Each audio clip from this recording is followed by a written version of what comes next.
राजा विक्रमादित्य बोले, बहन जल्दी से बिस्तर लगा दो, जोरों की नींद आ रही है, फिर रात को उस ब्रह्म राक्षस के पास भी जाना है। बहन ने चुपचाप बिस्तर लगा दिया, पर उसके मन में भय की गूंज लगातार उठती रही। राजा ने करवट लेते हुए कहा, सुनो बहन, जब राक्षस के पास जाने का समय हो जाए तो मुझे जगा देना। रात ढलने लगी, चंद्रमा स्याह बादलों के पीछे छिप गया। राजा विक्रमादित्य शुभ रात्रि कहकर सो गए। कुछ ही समय बाद वह भयावह घड़ी नजदीक आ गई, जब किसी मानव और एक बकरे को ब्रह्म राक्षस को समर्पित किया जाता था।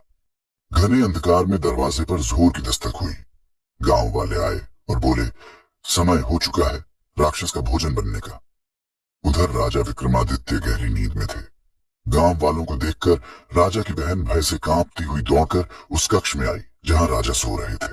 वह बोली, भैया उठो भैया, समय आ गया है, आपको उस भयानक ब्रह्म राक्षस के पास जाना है। यह सुनते ही राजा की नींद खुल गई। वे उठे। उनकी आंखों में न डर था न पश्चाताप, बल्कि एक तेजस्विता थी। राजा घर से बाहर आए जहां गांव वाले खड़े थे। राजा विक्रमादित्य बोले, मैं जाऊंगा उस पापी राक्षस के पास।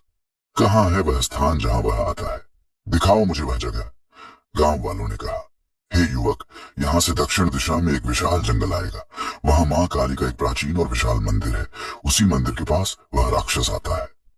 यह सुनकर राजा विक्रमादित्य अपनी स्वर्ण जड़ित चमकदार तलवार थामे जंगल की ओर बढ़ने लगे। तभी एक व्यक्ति ने व्यंग्य से कहा, महोदय, इस तलवार का क्या करोगे? आज तो तुम ब्रह्म राक्षस का भोजन बनने वाले हो। तलवार बड़ी कीमती लगती है, कृपया मुझे दे दीजिए।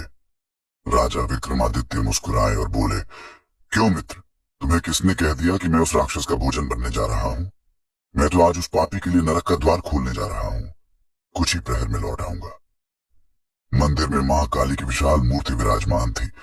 राजा ने मूर्ति के सामने शीश झुकाया और कहा, मां, मैं उज्जैन का सम्राट विक्रमादित्य हूं। आपको कोटि कोटि नमन करता हूं।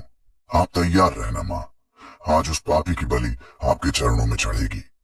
अचानक मूर्ति से दिव्य प्रकाश फूटा। मां काली प्रकट हुई, मुस्कुराकर बोली, विक्रम, तू विजय होगा। उन्होंने राजा को आशीर्वाद दिया। मंदिर से बाहर निकलते ही तूफान उठ खड़ा हुआ और प्रकट हुआ वह भयानक ब्रह्म राक्षस।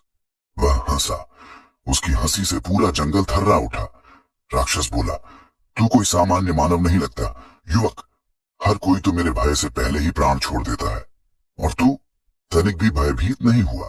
कौन है तू?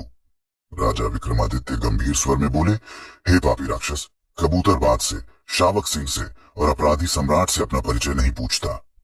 अगले भाग के लिए चैनल को सब्सक्राइब करें, कमेंट में नेक्स्ट पार्ट लिखें।